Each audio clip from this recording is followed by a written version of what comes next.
Assalamualaikum warahmatullahi wabarakatuh. Perkenalkan, nama saya Yostandri Tarigan dari kelas Penjas D 2019. NPM 1921911140. Pada kesempatan kali ini, saya akan menjelaskan sedikit tentang makalah yang telah saya buat dalam mata kuliah telah kurikulum tentang pengembangan kurikulum. Pengembangan kurikulum adalah istilah yang komprehensif. Di dalamnya mencakup perencanaan, penerapan, dan evaluasi. Penerapan kurikulum adalah langkah awal membangun kurikulum ketika pekerja kurikulum membuat keputusan dan mengambil tindakan untuk menghasilkan perencanaan yang akan digunakan oleh guru dan peserta didik. Penerapan kurikulum atau biasa disebut juga implementasi kurikulum berusaha mentransfer perencanaan kurikulum ke dalam tindakan operasional. Prinsip-prinsip yang akan digunakan dalam kegiatan pengembangan kurikulum pada dasarnya merupakan kaidah-kaidah atau hukum yang akan menjiwai suatu kurikulum.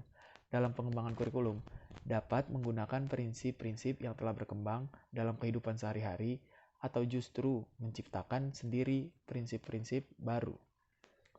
Oleh karena itu, dalam implementasi kurikulum di suatu lembaga pendidikan sangat mungkin terjadi penggunaan prinsip-prinsip yang berbeda dengan kurikulum yang digunakan di lembaga pendidikan lainnya, sehingga akan ditemukan banyak sekali prinsip-prinsip yang digunakan dalam suatu pengembangan kurikulum. Selanjutnya, pengembangan kurikulum. Pengembangan kurikulum itu sendiri adalah proses perencanaan dan penyusunan kurikulum oleh pengembang kurikulum atau kurikulum developer dan kegiatan yang dilakukan agar kurikulum yang dihasilkan dapat menjadi bahan ajar dan acuan yang digunakan untuk mencapai tujuan pendidikan nasional. Pengertian kurikulum yang semakin luas membuat para pelaksana kurikulum memberikan batasan sendiri terhadap kurikulum. Namun, perbedaan pengertian tersebut tidak menjadi masalah yang besar terhadap pencapaian tujuan pendidikan apabila pengembangan kurikulum didasarkan pada landasan dan prinsip-prinsip yang mendasarinya. Hal ini dimaksudkan agar pengembangan kurikulum yang dilaksanakan sesuai dengan apa yang menjadi tujuan dari pendidikan nasional. Perwujudan prinsip, aspek, dan konsep kurikulum terletak pada guru, sehingga guru memiliki tanggung jawab terhadap tercapainya tujuan kurikulum itu sendiri. Selanjutnya ada faktor-faktor yang mempengaruhi pengembangan kurikulum, yaitu ada perguruan tinggi dan masyarakat. Sekolah merupakan bagian dari masyarakat yang diantaranya bertugas mempersiapkan anak didik untuk dapat hidup secara bermartabat di masyarakat. Selanjutnya ada sistem nilai. Dalam kehidupan bermasyarakat terdapat nilai, baik nilai moral, keagamaan, sosial budaya, maupun nilai politis.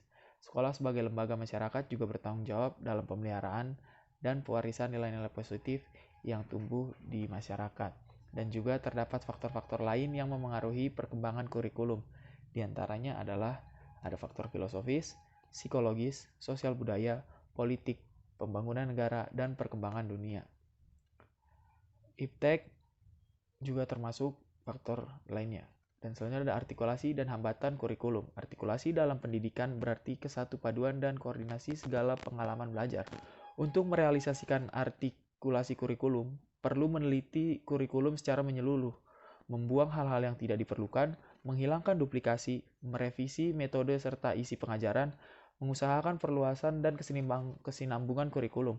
Untuk menyusun artikulasi kurikulum diperlukan kerjasama dari berbagai pihak, para administrator, kepala sekolah, TK sampai rektor universitas, guru-guru dari setiap jenjang pendidikan, orang tua murid, dan tokoh-tokoh masyarakat.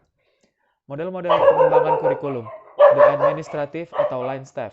Model, inisiatif, dan gagasan pengembangan kurikulum datang dari para administrator pendidikan dan menggunakan prosedur administrasi.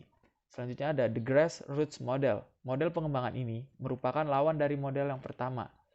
Inisiatif dan upaya pengembangan kurikulum bukan datang dari atas, melainkan dari bawah, yaitu guru-guru atau sekolah. Selanjutnya the demonstrant mode. Model transportasi demonstrasi ini pada dasarnya bersifat grassroots, datang dari bawah. Model ini diprakarsai oleh sekelompok guru atau sekelompok guru bekerjasama dengan ahli yang bermaksud mengadakan perbaikan kurikulum. Selanjutnya ada Tabes Inverted Model. Model pengembangan kurikulum ini bersifat induktif. Model ini dimulai dengan melaksanakan eksperimen, diteorikan, kemudian diimplementasikan. Selanjutnya ada Rogers Interpersonal Relations Model.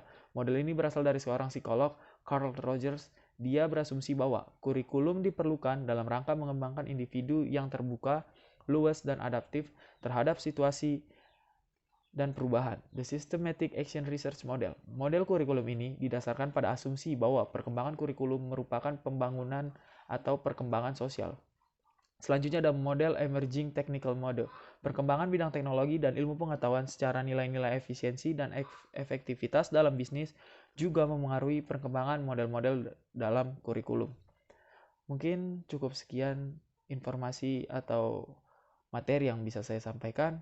Kurang lebihnya mohon dimaafkan. Wassalamualaikum warahmatullahi wabarakatuh.